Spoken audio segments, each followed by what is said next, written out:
네, 하나님의 말씀 봉독하겠습니다. 우리 다 같이 성경을 들고 우리 기립하시기 바랍니다. 요한계시록 22장 18절과 19절의 말씀을 제가 봉독해 드리겠습니다. 이것은 하나님의 말씀입니다.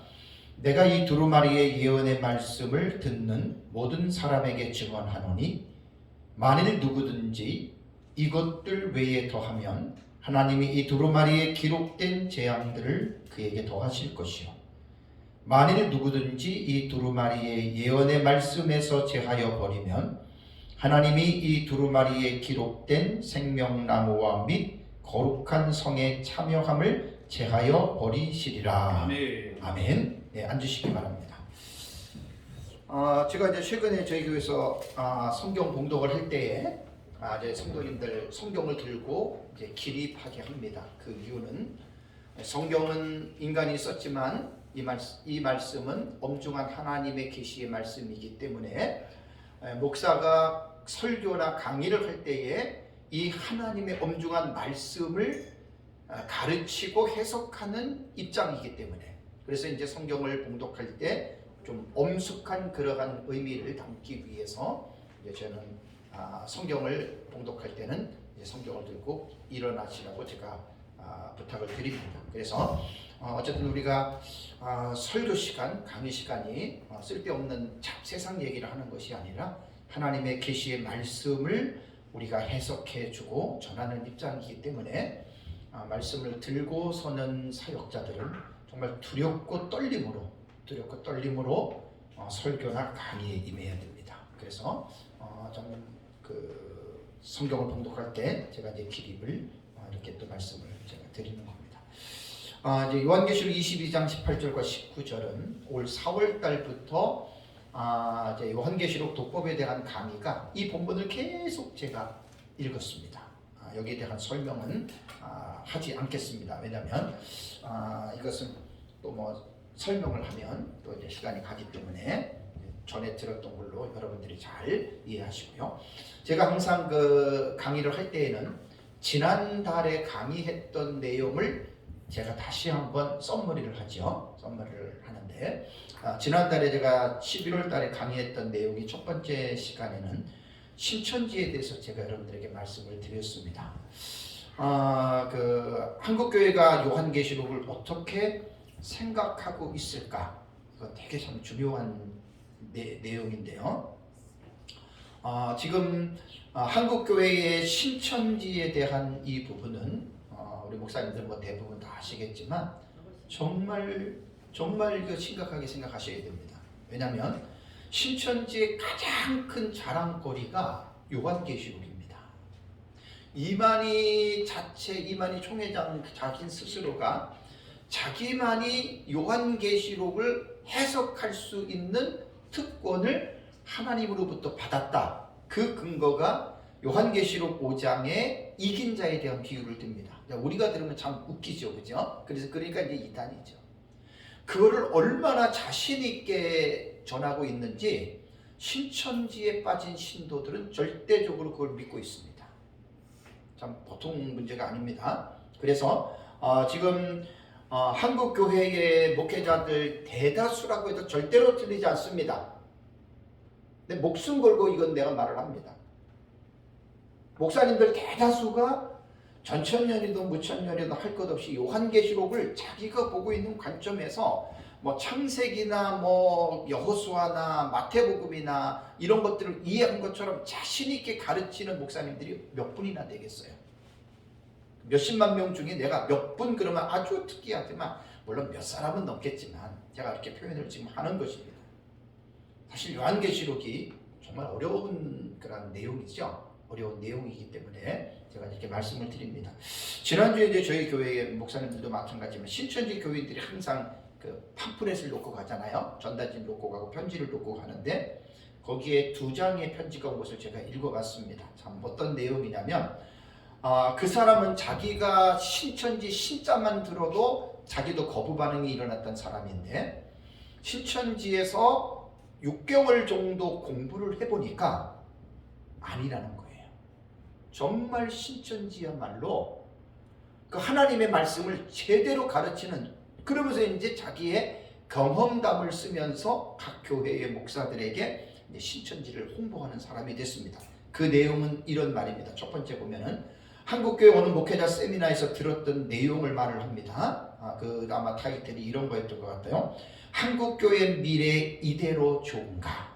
지금 계속 우리가 미래를 생각하잖아요. 그죠? 다음 세대 이런 것들을 하는데 거기에서 4가지 내용을 말하는데 향후 10년이 지나면 지금 이제 2022년이니까 2032년 정도가 되면 기독교 인구가 급감하여 존폐 위기에 놓이게 된다라는 이러한 그 세미나를 듣고 그걸 지금 이렇게 정보를 주는 겁니다. 그러면서 4가지를 분석했는데 신천지 그 사람이 분석한 게 아니라 지금 한국교회 안에서 지금 한국교회의 미래를 생각하는 세미나에서 이제 정리한 것을 4가지로 말을 했는데 첫째는 코로나 이후 비대면 예배를 드리다가 대면 예배로 지금 들어왔잖아요.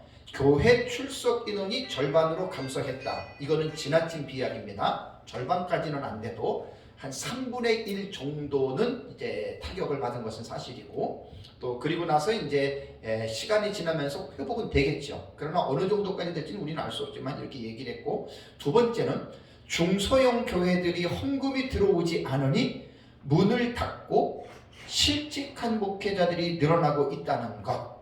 이게 현실입니다. 셋째는 교회의 미래를 이끌어갈 청년들이 교회를 떠나고 있다. 이것도 팩트입니다. 지금 주일학교부터 시작해서 중고등부, 청년부 많이 지금 거의 다 떠나고 있고 적은 교회들은 아예 부서 자체가 없잖아요. 그죠? 네 번째는 가장 큰 문제는 이게 심각한 거예요. 기성교회에는 교리 곧 말씀이 없다는 것이다. 나는 이 말 충분히 이해합니다. 전 정말 이 말 충분히 이해하고 신천지는 자기들을 뭐라고 얘기를 하냐면 진리의 성읍이라고 얘기를 합니다. 말씀의 성읍. 참 전에도 말씀드렸지만 아이러니한 게 뭔 줄 아세요? 신천지를 깊이 있게 연구는 안 해봤어도 그 사람들 전하는 내용들을 보면 우리 지금 한국교회 안에 기복신앙, 신비주의 이런 거 찾아볼 수 없어요. 물론 내면에는 이제 그렇게 끌고 가지만 기복주의 그런 내용도 거의 말 안 합니다. 신비주의, 은사 이런 얘기 전혀 얘기 안 합니다. 오직 말씀입니다. 그러니까 이제 한국교회 안에 기복주의와 신비주의에 빠져있는 교회들이 많거든요. 근데 그런 사람들이 신천지를 딱 가면 그런 저급스러운 이야기는 안 하는 거예요. 그런 신비스러운 얘기는 안 하는 거예요. 오직 말씀만이에요. 이거 참 이런 아이러니가 없습니다. 지금. 그리고 그러면서 이제 이 사람이 그 편지의 내용을 보면은 이제 이러한 실상을 말을 하면서 뭐라고 얘기를 하냐면 올해 9월달이죠. 그 대구에서 무료 신학원 10만 6천 명 졸업한 거 아시죠? 참 기가 막힌 내가 지난달에 여러분들에게 말씀을 드렸습니다. 11월달이죠. 11월달 지난달에 말씀을 드렸습니다. 여기서 이제 말을 하면서 이 사람이 하는 말은 지금은 상생의 시대라는 거예요. 그래서 서로 협력하고 교류하는 시대이기 때문에 한국교회가 지금 이렇게 앞에 말한 대로 완전히 10년만 지나면 절대 급감이 돼서 기독교의 존폐 위기가 놓여 있는데 자기들은 지금 어때요? 11월 달에 10만 6천 명 졸업하고 3년 전에 일산 킨텍스에서도 자기네 말로는 10만 명이에요. 그리고 신천지는 거의 20, 30대가 많습니다. 젊은이들이 60, 70%가 넘어요. 한국의 상황하고 전 반대잖아요. 그러니까 이 사람들은 지금 너무나 확실히 말로 표현하지 못할 정도로 교회들 다 많이 지금 문 닫고 위기가 됐고 목회자가 실직하는데 신천지는 계속 지금 성장하고 있잖아요. 20몇 년 전에 비해서 약 2천 몇백 배 성장. 지난달에 내가 강의할 때 말씀을 드렸잖아요. 그러면서 뭐라고 얘기를 하냐면 전에도 그랬지만 이제 기성교회가 한국에서 100개 정도, 그 다음에 해외에서는 2,000개가 넘는 교회들이 신천지와 지금 MOU 관계를 맺어서 신천지의 도움을 요청하고 신천지에서 강사들이 가서 지금 교회에서 신천지 교리를 가르치고 있다. 그러면서 이 사람들은 여러분들을 우리 신천지로 오라고 하는 말이 아니라 여러분 보세요. 얼마나 말이 꿀 떨어지는 매끄러운 말인지 우리가 한국교회를 도와주겠다는 거예요. 그러니까 아무런 부담 갖지 말고 자기들에게 강사를 요청하면 신천지의 강사들을 보내서 목사님들의 교회를 도와주겠다. 헌금도 해주겠다. 실제적으로 이것은 예전부터 신천지가 이렇게 사실 이런 전략을 펴왔습니다. 그래서 개척교회 가서 몇 명 안 되는 교회 가가지고 자기네 7, 8명, 10명씩 들어가가지고 헌금 막 몇백만 원씩 해주고 그래서 실제적으로 넘어간 교회들도 있습니다. 여러분 이건 팩트입니다. 이것이 지금 오늘날의 한국교회 안에 일어나는 현실입니다. 이걸 꼭 목사님들 알고 계셔야 돼요. 그리고 지난번에 10만 6천 명 대구에서 졸업했을 때 내가 그 신천지에 있는 사람들이 저에게 정보를 보내줘요. 저를 미혹하려고. 참 웃겨 죽겠어. 근데 보지요. 거기에서 놀란 게 지난달에 말씀을 드렸나요? 이번에 졸업한 10만 명 중에서 목사와 신학생들이 1680명 정도가 이번에 졸업했대요. 물론 신천지에서 말하는 내용을 액면 그대로 저는 믿지 않습니다. 왜냐하면 이미 사탄에게 붙잡힌 사람들이기 때문에 마귀는 거짓말의 앞잡이기 때문에 그 말을 액면 그대로 받아들이면 안 돼요. 근데 없는 게 아니라 실제적으로 있어요.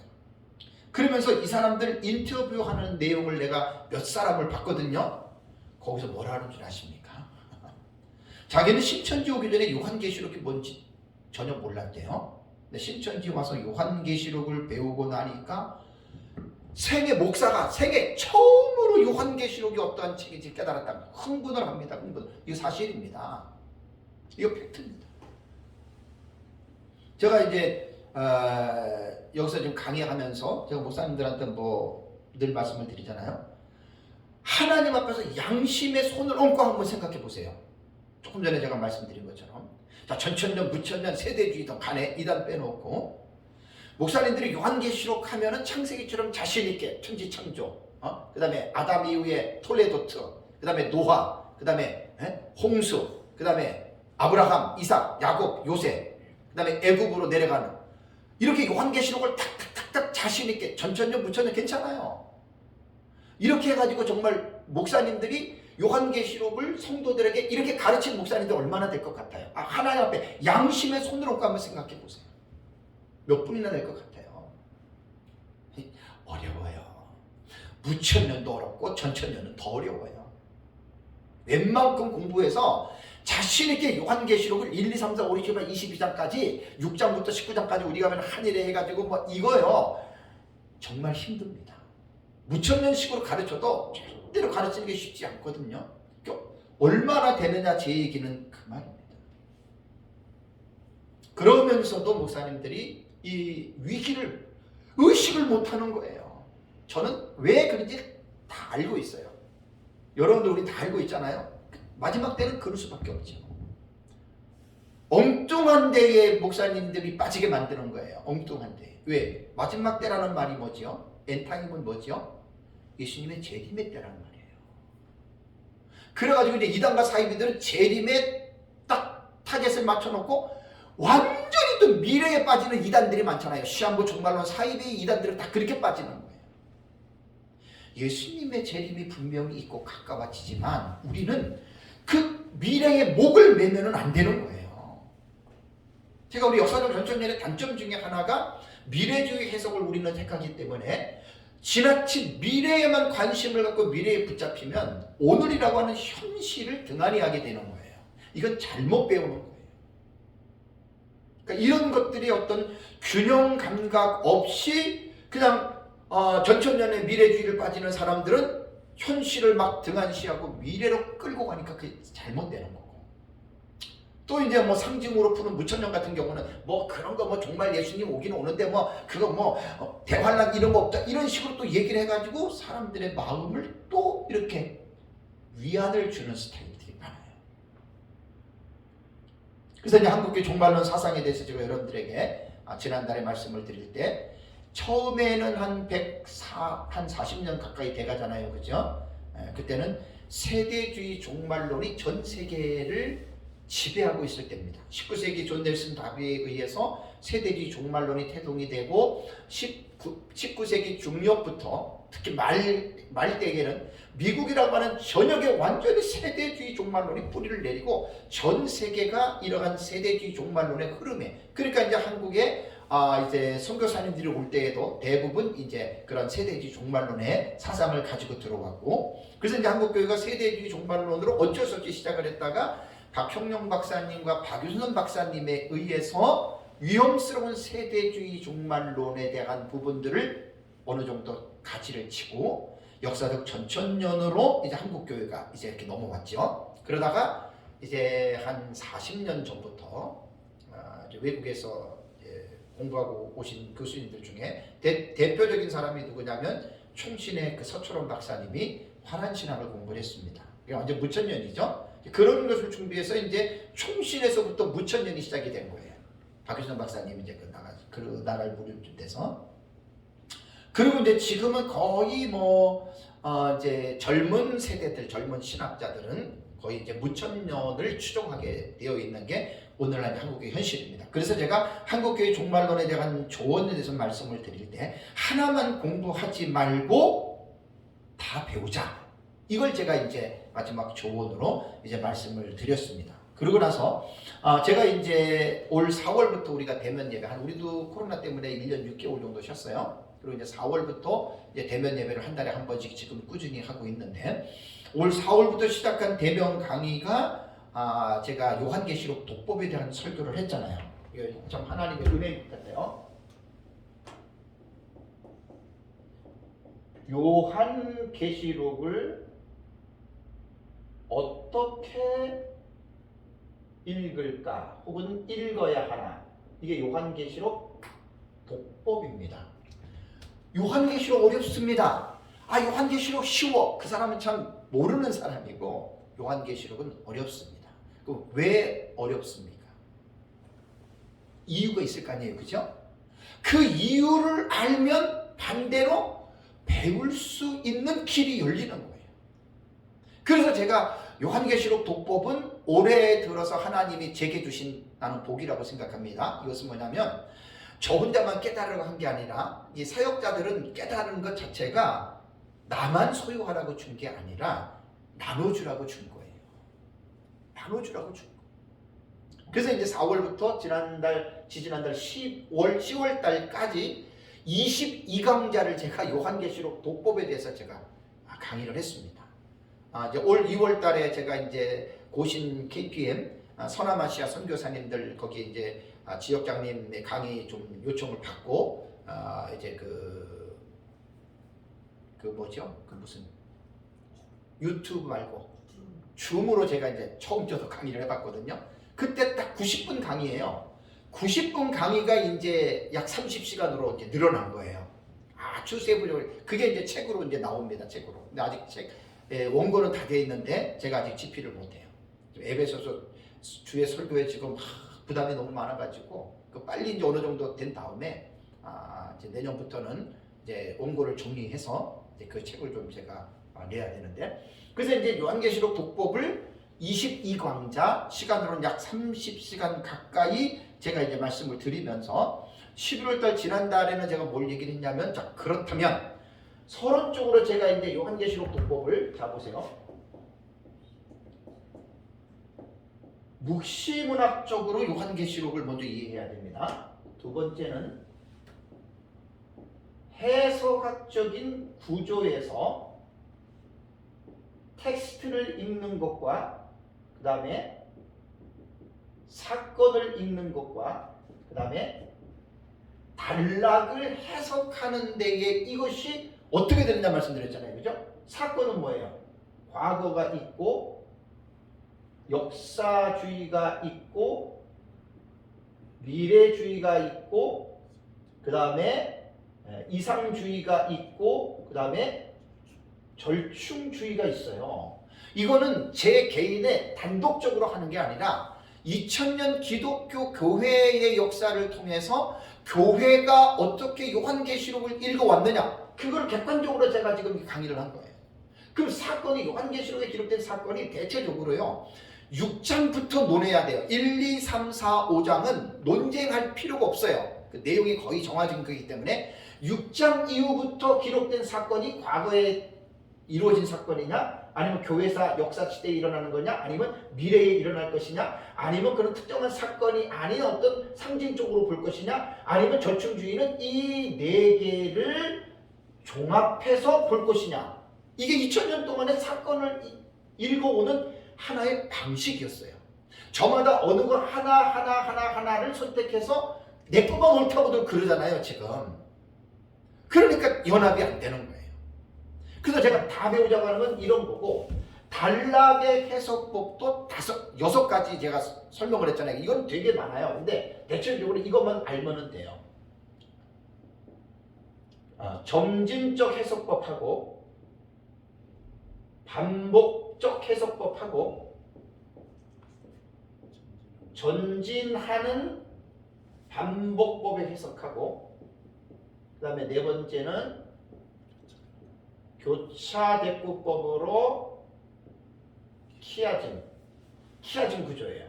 다음에 5번째는 제가 요거는 강의할 때 제가 이제 지나서 마지막 부분에 제가 여러분들 말씀드렸는데 점진적 평행법입니다. 점진적 평행법. 요게 무천년 핸드릭슨이 보는 방법인데, 이 초림부터 재림입니다. 초림부터 재림까지에 나타나는 사건들을 7가지 단락으로 촥촥 요한계시록 이렇게 봤어요. 1장부터. 특이하죠? 이게 점진적 평행법이고, 우리가 보는 방식이 본경과 삽경의 상호 교차 구조로 우리는 봅니다. 그러니까 요한계시록을 제가 연구를 하면서 마구잡이로 배우지 말라라고 하는 말은 뭐냐면, 마구잡이는 이것저것 따지지 않고 무조건 배우는 겁니다. 그러니까 요한계시록을 공부할 때, 그리고 또 하나 제가 3번째로 뭐라 그랬죠? 신학적으로 요한계시록을 읽어야 되는데, 주경신학, 조직신학, 역사신학, 실천신학. 그러니까 보세요. 우리가 요한계시록을 공부할 때 마구잡이로, 거의 대부분이 마구잡이로 배웠잖아요. 저도 그렇게 배웠어요. 이건 누구를 탓하자고 말을 하는 게 아니거든요, 제가. 우리가 어떤 현실에서 우리가 배웠느냐를 좀 이해하자는 이야기예요. 그래서 제가 독법을, 이거를 22강좌 30시간을 제가 강의를 한 겁니다. 엄청난 내용입니다. 책으로 나오면 책에 대해서 이 부분들이 이제 점점 이제 그 업그레이드가 되면 아마 좋은 내용들이 될 겁니다. 그래서 요 요한계시록 독법은 뭐 전천년, 무천년, 세대주의 이런 거 따지지 말고 모든 그냥 그 목회자들, 신학생들, 성도들은 이거를 꼭 객관적으로 먼저 공부를 해야 돼요. 이 책을 나오면 아마 여러분들 기도 많이 해주세요. 제가 지금 요한계시록 독법하고 우리가 보는 하늘에 보는 도표책을 하나로 묶고, 그다음에 중간사를 제가 지금 이제 2권을 내가 내려고, 원고는 다 돼 있거든요. 근데 이제 기도해 주세요. 제가 아직은 뭐 정리가 안 들어갔는데, 일반 출판사로는 절대 제가 안 냅니다. 돈도 없고. 근데 우리나라의 메이저 출판사에서 내가 딱 원고가 마무리되면 한번 기도 좀 많이 해주세요. 내가 한번 찾아가려고 그래요. 내가 책 해가지고 돈 벌려고 하는 것도 아니고, 너무나 내용이 괜찮기 때문에. 제 것도 중간사 여러분들이 들어보셔서 알지만, 다니엘서 11장 주해를 처음부터 끝까지 하는 책들은 주석 외에는 중간사에는 없어요. 중간사는 그거 별로 터치를 안 해요. 제가 쓰는 중간사 책엔 그거 다 들어갑니다. 다니엘서 11장 요세푸스의 그 중간사에 대한 내용을 제가 요약한 거기 때문에 거기에 성경을 제가 다니엘서 8장 11장은 주해가 다 들어가요. 그래서 하나님의 은혜를 베푸시면 2권의 책이 아마 그런 메이저 출판사와 연결이 되면 뭐 돈 같은 거 별로 따지지 않고 그냥 원고만 넘기면 거기서 책을 만들어주면 한국에 쫙 퍼질 수가 있어요. 그러고 나서 이제 그쪽에서 제가 어느 정도 인정을 받게 되면, 지금 요한계시록 제가 주해책 낸 거 있잖아요. 이거 아직 소개도 안 된 거예요. 그래서 이제 그쪽하고 만약 혹시라도 하나님이 연결시켜 주시면 제 책은 자랑이 아니라 가치가 있습니다. 요한계시록 주에는 같은 이제 사상으로 나가기 때문에. 그래서 꼭 기도 좀 해주시죠. 그래서 요한계시록은 이렇게 읽어야 된다는 게 제 주장이에요. 그러니까 신학교에서 학생들에게 교수들이 요한계시록을 가르칠 때 나는 전천년이니까 전천년만 가르치고 무천년이니까 무천년만 가르치지 말고 학생들에게는 객관적인 지식을 주는 게 그게 교수거든요. 이렇게 가르치고 나서 이제 전천년, 무천년, 세대주의 이 다 여기 보는 이 다 들어가는 거예요. 어떻게 해석하는지. 예? 그러고 나서 학생들에게 너희들이 결정하는 거예요. 내가 무천년이니까 내가 전천년이니까 너희들 이렇게 믿어. 그럼 교수가 자격이 없는 거예요. 그 교수 진짜 모르는 거예요. 정말로 조직신학 교수 정말로 가르치는 교수 진짜 모르는 교수예요. 그래서 이렇게 객관적으로 가르치고 나서 전천년이 옳은지 무천년이 옳은지 세대주의가 옳은지는 이 지식에서 기본적으로 다 잡히게 되어져 있습니다. 그래서 제가 20한 30시간 가까이에 이 모든 것들을 풍성하게 사실 제가 강의를 했던 거예요. 유튜브에 이제 4월 달부터 쭉 올라가 있잖아요. 그래서 이 부분에 대해서 이제 보고 지난달에는 그렇다면 내가 보는 요한계시록은 어떤 것이냐? 그러니까 뭐 무조건 카더라가 아니에요. 이러한 정확한 객관적인 지식을 근거로 해서 나는 요한계시록을 이렇게 봅니다. 이게 제가 강의한 내용에 여러분 들어갔던 거예요. 여러분 제가 강의했던 내용에. 네? 그래서 여러분 이러한 기본적인 지식을 가지고 제가 이제 요한계시록을 어떻게 보느냐를 지난달에 이제 여러분들에게 말씀을 드린 겁니다. 그래서 그대로 말하면 묵시문학적인 이러한 입장에서 저는 요한계시록을 들어갈 때 어떻게 보냐면 간단하게 하도 많이 얘기를 했기 때문에 더 이상 설명을 하지 않겠습니다. 묵시문학적으로 볼 때는 구약 성경에 기록된 묵시적인 책이 대표적으로 다니엘서잖아요. 그죠? 다니엘서 9장 24절에서 27절에 70일의 계시가 나오는데 이 70일의 계시가 우리는 요한계시록과 연결시킨다. 인볼브가 되는 거예요. 이거 정말 그러니까 무조건 어떤 사람들은 그러잖아요. 요한계시록을 가르치면서 다니엘서 언급도 안 하고 다른 성경 얘기도 안 하고 요한계시록만 가지고 가르치는 경우 있죠. 저기 우리 회장님 그렇죠? 그렇게 배우셨죠, 그죠? 그거 말이 안 되는 거예요.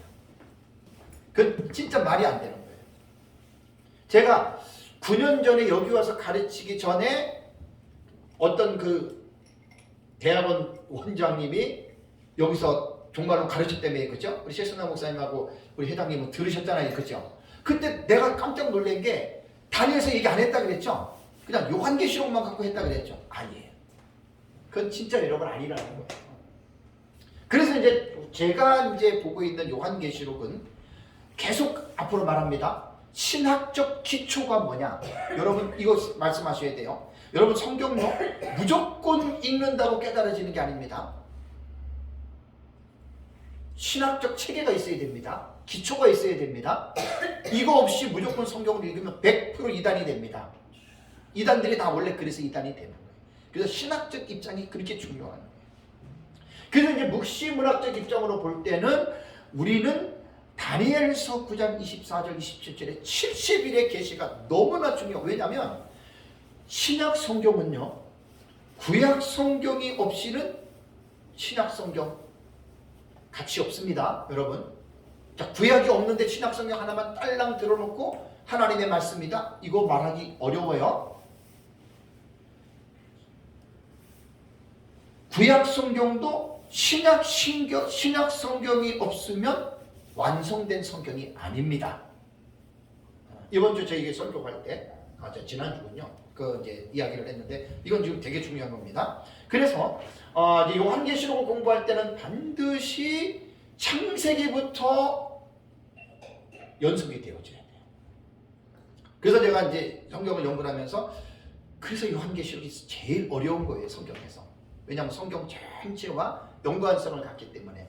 그리고 제가 해석학적인 구조에서 제가 텍스트를 볼 때 텍스트는 보통 두 가지를 했잖아요. 문자적인 해석과 상징의 해석으로 하는데 세대주의는 거의 100% 문자, 무천년은 거의 상징. 역사적 전천년은 문자 플러스 상징. 이게 우리 역사적 전천년의 본문을 해석하는 입장이다.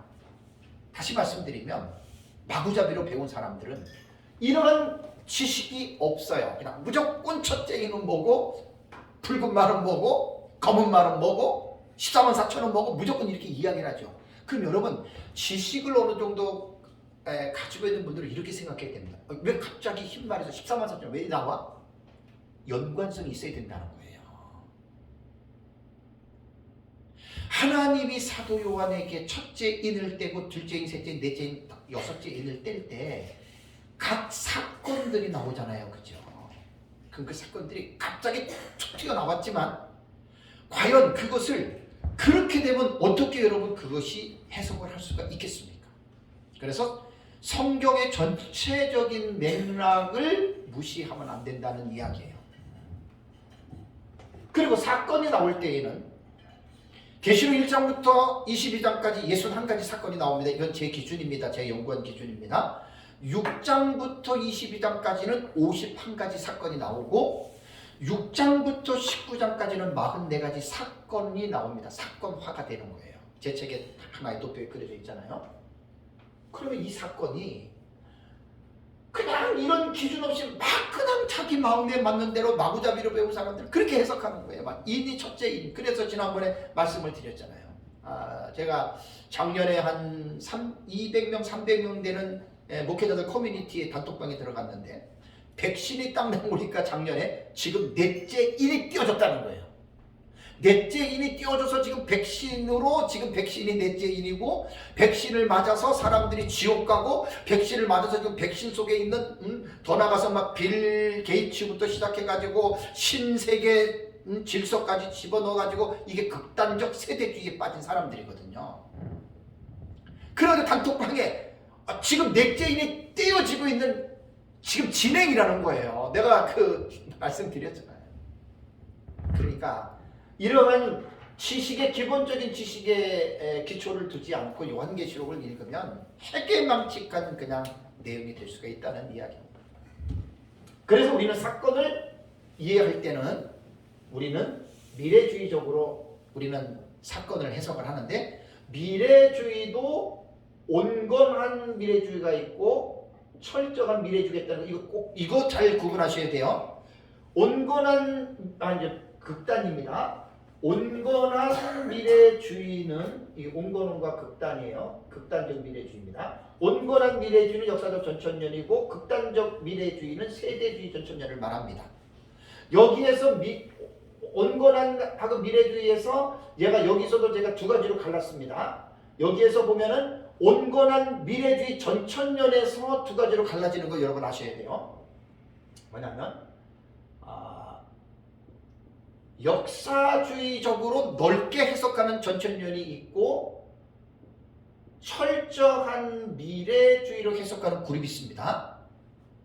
이게 역사적 전천년의 정체성이 맞아요. 종말적으로 해석하는 게. 그런데 놀랍게도 외국도 그렇고 우리나라도 그렇고요.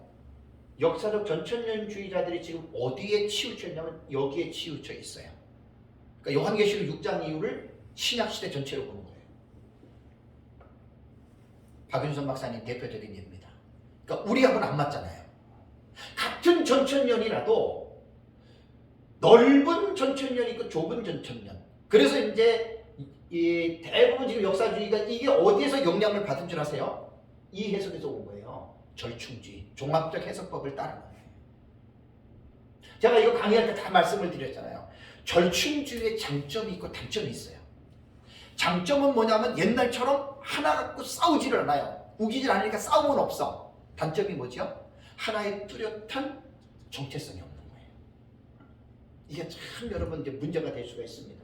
그래서 우리는 철저한 미래주의입니다. 우리는 철저한 미래주의라고 하는 말이 종말 직전에 나타나는 사건으로 우리는 본다. 그래서 이게 철저한 미래주의에서 오해가 하면 안 되는 것이 세대주의가 거의 여기에 있잖아요. 그렇지만 세대주의는 극단적인 범주에 속해 있는 것으로 우리는 보는 것이고 우리는 온건한 주의에 우리는 미래적 해석이 속해 있는 거예요.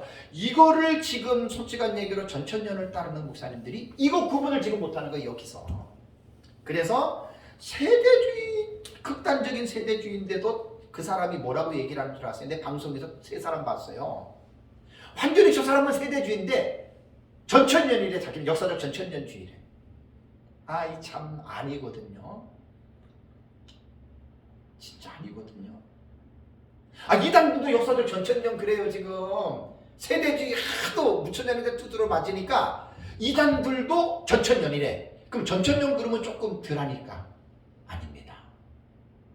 그래서 한국교회 지금 전천년을 가르치는 목회자들의 문제가 뭐냐면 여기부터 헤맨 거예요. 미래주의까지는 보는데 미래주의가 온건한 미래주의와 극단적 미래주의로 나눈다고 하는 것 여기부터 정신을 차리는데 여기서부터 정신을 못 차려요. 그리고 온건한 미래주의가 전천년인데 전천년 안에서도 역사주의 방식과 초점 미래주의 이렇게 두 가지로 갈라져요. 요거를 지금 구분들을 못하니까 한국교회 지금 역사적 전천년으로 요한계시록을 보시는 분들은 지금 거의 제가 볼 때 70, 80%가 구분이 안 돼요. 물과 기름이 구분이 안 돼요.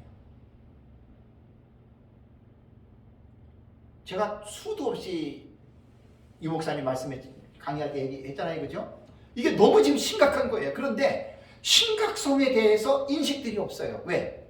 거의 다 비슷해 보여요. 물도 기름도 투명체니까 아닙니다. 다릅니다. 분별을 해야 되는 거예요. 분별을.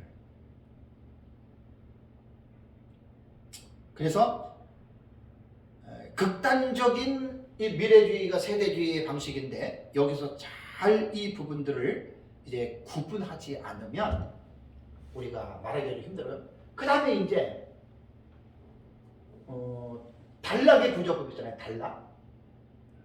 텍스트 사건 단락. 여기에서 제가 이제 우리는 그러면 도표 딱 보면 나오잖아요. 그럼 저게 뭐예요? 저걸 설명을 할 수 있어요. 저거 설명을 할 수 있어야 돼요. 그냥 첫째는 이거고 둘째는 이거고 셋째는 이거고 별 의미 없어요. 별 의미 없어요.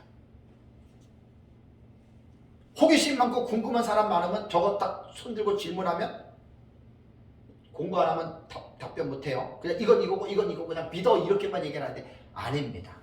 저기 이제 관건인데 저거는 쉽게 정리되는 부분이 아닙니다. 그래서 이제 단락의 해석법은 제가 6가지로 지금까지 2000년 교회 사회를 통해서 요한계시록 6장부터 특히 19장을 이렇게들 읽어왔는데 우리는 본경과 사경의 상호 교차 구조로 읽는다고 제가 지난주 마지막 시간에 이거 말씀을 드리다가 마친 거예요.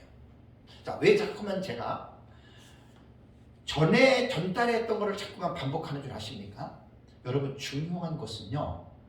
한두 번 들어서 입력이 안 돼요. 몇십 번을 들어도 안 되는 경우들이 있어요. 그래서 계속 듣다가 보면은 나도 모르게 그것이 가랑비에 옷이 젖는지 모르도록 쌓이거든요. 어느 순간에 탁 정리가 될 때가 있어요. 수십 번을 들어야 돼요. 이런 것들은요. 저도 수십 번 했으니까 안 보고도 짝짝짝 나오잖아요. 이렇게 해야 됩니다. 그래서 이제 제가 올 4월달에 했잖아요. 거꾸로 가르치는 게 거꾸로. 제가 9년 전에 10월달에 여기서 처음 강의할 때 이런 거 몰랐거든요. 그냥 배운 것 가지고 했거든요. 하고 나서 맨 마지막 보니까 이거부터 해야 되는 거예요. 요한계시록은요. 이거부터 시간을 들여서. 하긴 뭐 하나님의 은혜로 4월부터 30시간을 내가 강의를 했으니까 엄청난 내용인데 이제 저걸 먼저 이제 가지고 있으면 이제 분별들이 돼요. 나와 달라도. 그렇다면 본경과 사경에 대해서 본경은 여러분 본경은 이런 겁니다. 본경은 계속 요거는 이제 강조합니다. 제가 본경은 강조를 하는데 요한계시록을 딱 읽으면 뭐 전천년 무천년을 떠나서 제일 기억에 남는 게 7 시리즈입니다. 7일, 7나팔, 7대조. 공통점이 있잖아요. 그죠? 뭐 7교회, 7영. 그래서 이제 사실 묵시문학적으로 들어가면 숫자에 담겨 있는 상징도 연구를 해야 됩니다. 그냥 단순한 7이 아니거든요. 7인, 7나팔, 7대조. 이게 몇 번 읽으면 안 믿는 사람도 딱 기억에 남고 뭐 일곱인, 일곱 나팔, 뭐 첫째인, 둘째인, 셋째인, 이게 딱 기억에 남거든요. 이거를 학자들은 본경이라고 한다는 거예요. 그리고 나머지 계시들은 삽경. 그래서 저는 삽경을 막간계시라고 부르는 거예요. 왜? 삽경은 삽입계시의 준말인데 사본학에서 보면은 삽입계시는 원본을 전사하는 과정에서 자기의 사상이 들어가요. 삽입했다는 거예요. 나는 이런 개념으로 삽입계시 용어를 안 씁니다. 대부분 종말을 가르치는 분들은 삽경, 삽입계시라고 하거든요. 그거 알고 쓰셔야 돼요. 그렇게 쓰시면 안 돼요. 신학적인 무지에서 그 말이 나온 거예요. 그래서 막간계시로 써야 된다. 막간계시로. 그러니까 이걸 기준으로 해서 본경과 삽경의 상호 교차, 서로가 어긋나는 거예요. 교차라는 말은. 쉽게 말하면 첫째, 둘째, 셋째, 넷째, 다섯째, 일곱째 이랬는데 순서대로 이렇게 일어난다는 게 아니라 첫째, 일곱째, 여섯째, 둘째, 넷째 예를 들자면 사건이 도치가 되는 거예요. 자, 또 도표를 보면 바로 그거거든. 그럼 저거를 누가 만들었느냐? 민 목사님한테 배웠지만 민 목사님 만든 거 아니에요. 여러 책들을 봐보세요. 똑같지는 않아도 계시록을 연구하는 학자들은 다 저렇게들 봐요. 똑같지는 않아도. 무슨 말인지 아시겠어요? 무천년만 하더라도 우리는 한 일이라고 하는 7년이라는 기간 안에서 지금 6장에서 19장을 다 집어넣는데 무천년은 초림에서 재림의 기간 동안에 거기도 교차예요. 상호 교차예요. 무천년도 보면은. 그러니까 학자들은 성경을 읽으면 기본적으로 이 내용을 딱 정리하는데 이게 이제 제가 내용상 구조라고 말씀을 드렸잖아요. 이렇게 되는 거예요. 다만 범위를 우리처럼 동말론적으로 한일애로 보느냐 그러면 여기다가 집어넣는 거고, 다만 세대주의는 교차가 아니에요. 세대주의는 어떻게 본다 그랬어요? 점진적으로 단락을 보는 거예요. 그래서 세대주의 도표 제가 보여드렸죠. 첫째인, 둘째인, 셋째인, 넷째인, 첫째 나발, 둘째 나발, 첫째 대로, 둘째 대로 이렇게 보는 거예요. 세대주의는. 그리고 우리가 말하는 막간계시에 이렇게 그림을 집어넣죠.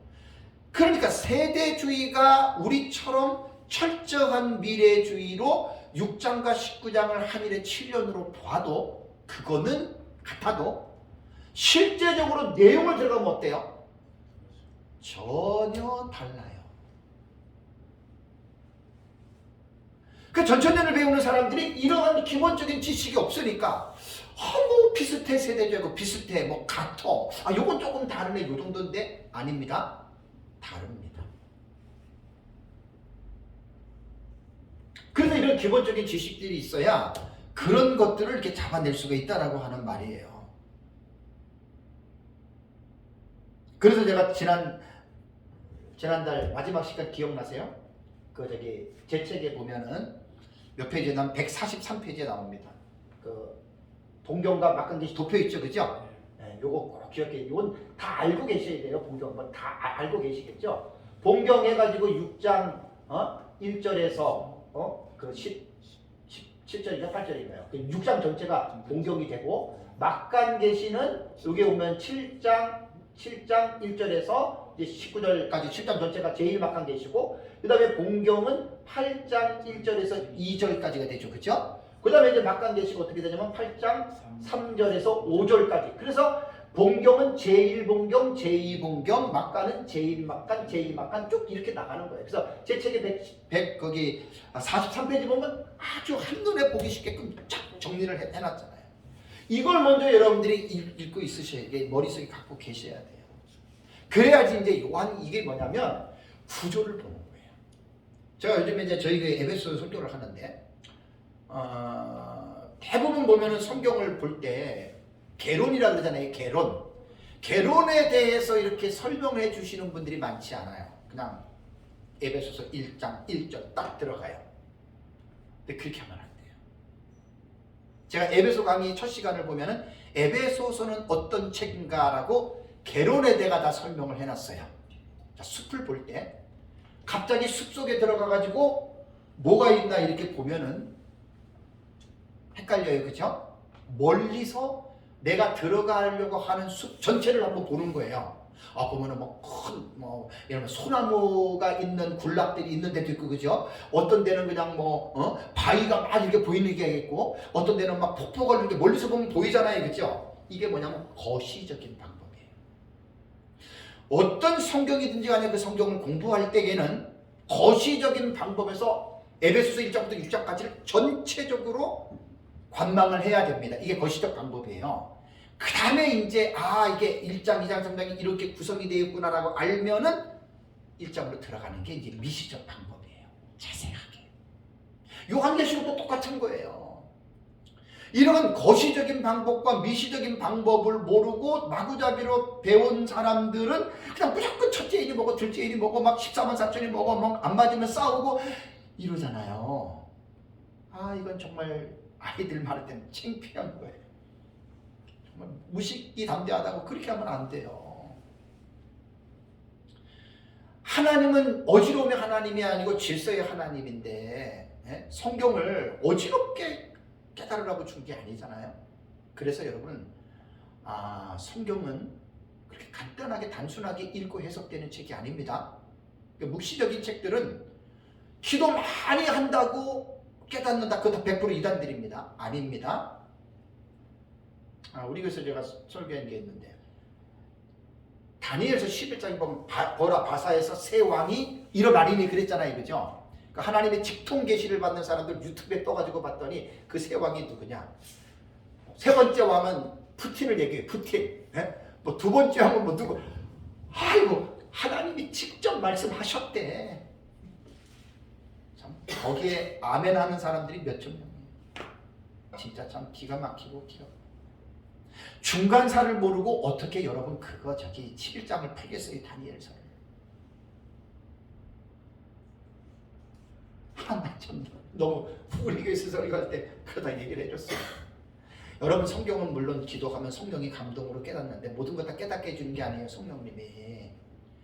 특히 다니엘서 11장 읽으면 그거 읽으면 성령님이 남방왕 북방왕 그 남방왕은 셀리쿠스 프톨레미 몇 세 누구고 북방왕은 시리아 왕 안티오코스 4세 에피파네스 아버지 마그누스 대왕이다. 성령님 그렇게 가르쳐 주질 않아요. 그거는 중간사의 역사의 책을 보면 하나님이 그걸 통해서 가르쳐 주셨거든요.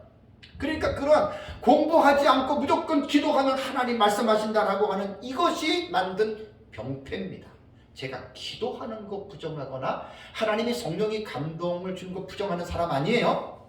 최소한 성경을 읽을 때에는 어려운 부분들에 있어서 무조건 기도하면서 풀다가 100% 이단들은 그새 이단이 되는 겁니다. 성경 그렇게 사사로이 여러분 깨달아지는 책이 아닙니다. 그래서 그런 부분은 잘 생각을 해야 됩니다. 그래서 제 책 뒤에 저기 있는 하늘을 보는 요한계시록 도표는 제가 이제 민병성 목사님한테 사사를 받은 제자고, 그래서 그것을 하나님의 은혜로 민 목사님은 부분은 도표를 만들어 놨잖아요. 그죠? 그러나 이제 하나로 종합 정리는 안 해놓으셨는데 하나님의 은혜로 종합 정리를 하게 된 거예요. 그래서 이제 종합 정리를 하는 과정에서 연결 계시와 연관 계시 같은 경우는 제가 용어를 집어넣습니다. 왜냐하면 넣을 수밖에 없어요. 그래서 이제 저 도표는 제가 만든 것이기 때문에 제가 이제 저 책을 이번에 낼 때 저기에 대한 자세한 내용을 써야 돼요. 안 그러면 저것에 대해서 뭐든지 만든 사람이 제일 잘할 거 아니에요. 그죠? 만든 사람이. 그래서 이제 저거를 그전에는 자세하게 제가 할 수 있는 그런 게 없었고, 저도 이제 그전에는 이거구나 해서 정리만 했을 뿐이고, 이제 그거 지금 한 60% 내지 70%를 지금 이어가는 그거를 지금 이제 기도하면서 제가 나름대로 정리하고 있는 중이거든요. 그래서 저 부분은 이제 딱 보면은 저게 바로 본경과 사경이 상호 교차되는 구조로 요한계시록 본 거예요. 내용상 구조입니다, 저게.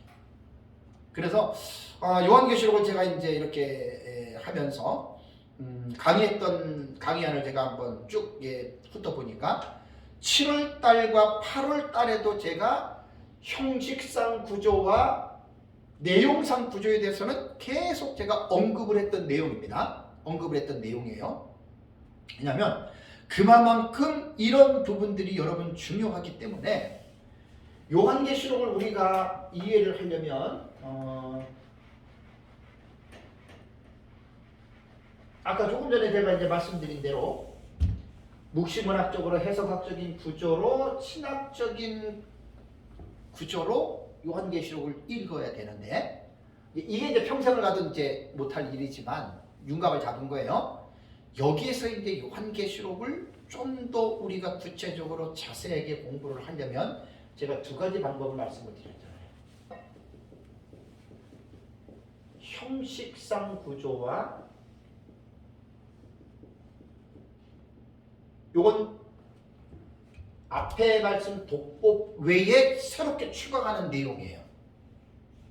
왜 제가 이 형식상 구조와 내용상 구조를 제가 이렇게 용어를 만들어 가지고 제가 이 부분에 대해서 여러분들에게 말씀을 드리냐면, 일단 형식상 구조는 기록된 순서대로 그냥 읽으세요. 이해를 하시라는 얘기예요. 우리는 다 알잖아요, 그죠? 6장부터 6장에 보면은 첫째 인에서 여섯째 인 나오죠. 7장을 보면은 14만 4천과 흰옷 입은 큰 물이 나오죠. 8장을 보면은 일곱째 인이 떨어졌다가 그 다음에 또 다음에 3절과 5절에는 그 천상재단에 그 금양로를 쏟고요. 그 다음에 이제 6절부터는 첫째 나팔, 둘째 나팔, 셋째 나팔, 넷째 나팔 나오다가 8장 13절에 공중에 날아가는 독수리가 새화 선포하죠. 우아이 우아이 우아이. 그 다음에 9장으로 들어가면 다섯째 나팔, 여섯째 나팔 나오고 10장으로 들어가면 일곱째 나팔이 안 나오죠. 그리고 10장에는 힘센 천사가 하늘에서 내려와서 오른손에 두루마리를 펴 있고 사도 요한에게 받아 먹으라 그래서 요한이 받아 먹지요. 그리고 내가 42단위가 1260일을 예언하여 하리라. 그러고 나서 11장 두 증인이 나오잖아요. 그 10장과 11장은 문단, 문맥으로부터 연결되는 거예요. 두 증인의 계시가 10장부터 시작되는 거예요. 그리고 이제 10장에서 14절까지 나오다가 13절에 특이한 게 나오죠. 그때에 지진이 일어나고 성중에 7,000명이 죽고 그게 뭐냐면 둘째 화가 거기서 종결이 되는 거예요. 그래서 민 목사님은 조각계시라 그랬잖아요. 이미 둘째 화는 9장에서 맞춰줘야 되는데 9장의 텍스트를 문장을 보면은 맞췄다라고 하는 피리어드가 없어요. 그리고 곧바로 10장으로 넘어왔어요. 11장에 가서 13절, 14절이 둘째 화가 거기에서 조각이 떨어져서 그걸 갖다 맞춰야 돼요. 이렇게. 그리고 이제 15절에 일곱 번째 나팔이 불리는데 19절까지는 내용이 안 나와요. 그럼 이제 12장 들어와서 나오려니 했는데 헤로옷 입은 여자가 딱 나와요. 이제 12장 내용이 그런 거잖아요. 13장은 두 짐승, 바다에서 올라온 짐승, 땅에서 올라온 짐승.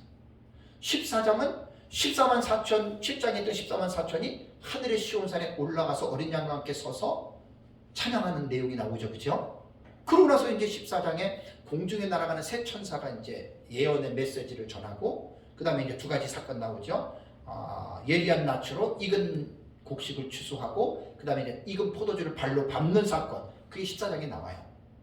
그러면 12장, 13장, 14장은 일곱 번째 나팔이 아닌 다른 내용들이 세 장에 걸쳐서 엄청난 사건들이 들어가 있죠. 그리고 15장 1절에 딱 들어가면은 일곱 번째 나팔이 불렸다는 내용이 언급을 딱 15장 1절에 했다가 2, 3, 4절은 불이 섞인 유리마다 또 다른 내용이 나오죠. 그리고 15장 6절, 7절에 가서야 일곱 번째 나팔은 일곱 대접, 마지막 재앙을 가진, 그게 그때 비로소 나오는 거예요. 그 다음에 16장에 일곱 대접이 쫙 쏟아지고 17장을 가면은 음료에 대한 계시가 나오고 18장에는 큰 성 바벨론 멸망하는 내용이 나오고 19장 1절에서 10절까지는 어린 양의 혼인잔치 천년왕국에 대한 예고와 11절부터 21절까지는 여섯째 대접을 쏟을 때 아마겟돈 심판이 나오잖아요. 그 19장까지예요. 이게 44가지 사건이라고요. 6장부터. 그러니까 형식상 구조는 조금 전에 제가 말씀드린 대로 성경을 안 보고도 이 내용이 쫙 각인이 되어져 있어야 돼요. 그렇다면 이것만 가지고 있다고 해서 요한계시록을 이해하느냐? 천만에요. 어떻게 보면 세대주의자들은 형식상 구조에서 샷다를 내린 겁니다. 그렇게 내용을 풀어가는 거예요. 세대주의는. 그것도 한일에 우리가 똑같이. 내용상 구조를 왜 제가 여러분 강조하는 줄 아세요? 저거 때문에 그런 거예요. 저는 처음부터 알고 한 게 아니라 저거를 계속 수백 번 수천 번을 보다 보니까 이걸 설명해 줘야 돼요. 이거 설명 안 해주면 저건 그냥 뭐 그런 거야? 이것밖에 안 돼요. 그래서 여기가 사실 제일 중요한 거예요. 공부하는 게.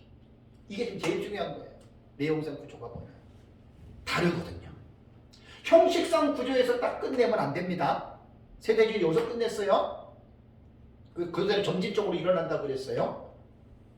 안 그래요. 무천년도 점진적으로 그렇게 안 봐요. 교차로 봐요. 교차. 스콥의 차이예요. 범주의 차이예요. 우리처럼 종말적이냐 아니면 무천년은 신약시대 전체냐. 근데 사건의 진행 방법은 똑같이 교차로 봅니다. 그래서 무천년은 해로 옷 입은 여자 그러면 12장이잖아요. 그게 단락을 보면은 초림으로 딱 가버려요. 왜? 마리아, 예수님 탄생, 예수님 승천 이렇게 되는 거예요. 그래서 12장을 또 쭉 연결해가지고 또 한 단락을 재림 때까지 딱 끊어놓고 또 다시 초림으로 보는. 그러니까 무천년도 절대로 점진적으로 안 봐요. 형식상 구조로 절대 해석 안 해요. 세대주의만 그렇지. 자, 이러한 여러분들이 차이점을 분명하게 인식해야 됩니다. 그래서 이제 내용상 구조를 이제 제가 다음 시간부터 이제 할 거예요. 이거는 몇 년을 할 수 있어요, 몇 년. 제일 중요한 겁니다. 여기서 완전된 보세요. 그러니까 우리는 보세요. 앞에 제가 지금 요한계시록 독법에서 4월달부터 강의했던 이런 것들을 완전히 무시해버리고, 네? 이 형식상조 이런 것도 무시해버리고 마구잡이는 무조건 이거부터 한 거예요. 첫째 일이 딱 떨어지니까 흰말이 나오고 애를 쭉 오라가니까 흰말이 나왔는데 거기에 말탄자가 활을 가지고 이기려 하더라. 이게 뭘까 고민하다가 흰말탄자는 적그리스도야. 흰말탄자는 그리스도야. 이렇게 이제 해석되는 거예요. 이게 마구잡이 해석법이에요. 이게 그렇게 배웠잖아요, 우리들. 그래서 그것이 다인 줄 알고 지금 얘기하고 있잖아요. 근데 나는 그리스도라고 했는데 저 사람은 적그리스도야. 안 맞잖아요. 어떻게 해요? 둘이 싸우는 거예요, 이제. 내가 옳다고, 너 틀렸다고. 이런 지식을 가지고 있는 사람들이 볼 때에는 싸울 일이 아니거든요. 그리스도로 볼 수도 있고, 적그리스도로도 볼 수도 있고, 우리처럼 투중인 마지막 시대 사역자로도 볼 수 있어요. 그죠? 왜 그러냐면, 다양한 해석들이 존재하거든요. 2000년 동안의 신말을 어떻게 읽었는지에 대한 다양한 해석들이 존재하거든요. 그거를 책을 찾아서 보려고 그러면 죽을 때까지 못 보잖아요. 제 책은 그게 장점이에요. 그래서 신말에 대한 해석을 누구를 이렇게 보고 이렇게 보고 이렇게 보고 뭐 제가 뭐 머리 나왔겠습니까? 책들을 인용해서 집어넣은 거예요. 제 책에는. 목사님들 좀 편리하게 해주려고. 나 카다라해서 그렇게 고집적으로 하지 말고 이렇게도 보고 이렇게도 보고 이렇게도 보고 이렇게 보고 이렇게도 해석이 되어져 왔다. 거의 요한계시록은 내가 그렇게 썼어요. 여러분들 잘 아시잖아요. 6년 걸렸어요. 6년. 근데 이제 관심들이 없으니까 있어도 안 읽죠. 그건 어쩔 수 없어요. 관심의 문제이기 때문에 그건 어쩔 수가 없습니다. 그래서 요한계시록은 이것들을 기초로 한 가운데에 이 지식 반드시 있어야 됩니다. 이거 없이들 말하면 안 됩니다. 부끄러운 줄 알아야 됩니다. 솔직한 얘기로. 저도 옛날에 부끄러운지 몰랐지. 왜? 이런 지식이 없으니까. 이제 이 지식이 있으니까 이제는 좀 부끄럽게 하지 말아야 되겠다. 이제 그렇게 되는 거예요. 그 다음에 이제 딱 요한계시록을 딱 들어갈 때는 형식상 구조와 내용상 구조라고 하는 것을 가깝게 공부를 해야 됩니다. 그럼 제가 조금 전에 말한 대로 형식상 구조예요. 거기서 이제 다음 시간에 내용상 구조에 대해서 목사님도 다 들으신 건데 제가 유튜브도 나가고 하니까 제가 해놓은 거예요. 9월달에 한 강의에 아침에 봤더니 어제 봤더니 유튜브에 댓글이 하나 달렸어요. 어떤 분이 너무나 자세하게 강의식으로 해줘서 너무나 감사하다고 댓글 누가 하나 달렸더라고요. 그러니까 저는 몰라요 누가 했는지. 그러니까 어쨌든 영상으로 남으니까 난 최소 많이 듣고 그게 아니에요. 남겨만 놓으면 이 진리는요 내가 하는 게 아니에요. 성령이 하시는 거예요. 성령 앞에 진리라고 하는 수식이다. 진리의 성령이. 우리가 올바르게 진리를 밝혀만 놓으면 요즘에는 이제 이러한 어떤 그 과학 문명의 발달로 인해서 유튜브라든가 이러한 그 채널들이 많잖아요, 그죠? 올려만 놓으면 누가 볼까? 그건 내 생각이에요. 한 사람이라도 볼 수 있잖아요. 이거를 지금 제가 가르치는 이거를 만약에 들었다. 제가 볼 때는 획기적이라고 생각합니다. 나도 이렇게 못 들었거든요. 나도 요한계시록 영역 이렇게 들어본 적이 없어요. 나도. 그러니까 획기적일 수밖에 없잖아요. 그러니까 바르게 요한계시록을 공부해야 되겠다라고 하는 도움을 제가 지금 주는 거예요. 잘난치 않은 게 아니라. 그래서 제가 하는 겁니다. 누가 들을지 제가 어떻게 알아요? 하나님이 들을 만한 사람들에게 듣게 하겠죠. 그래서 이제 이렇게 해놓으면 최소한 종말론을 배우려고 하시는 분들은 제 요한계시록 독법 유튜브에 다 올라가 있으니까 시간이 걸려도 꼭 이렇게 공부들 하셔야 됩니다. 전천년을 하든 무천년을 하든 자유고 싸우지 마세요. 완전히 달라요. 그래서 싸우지 마세요. 자, 저 시간 쉬겠습니다.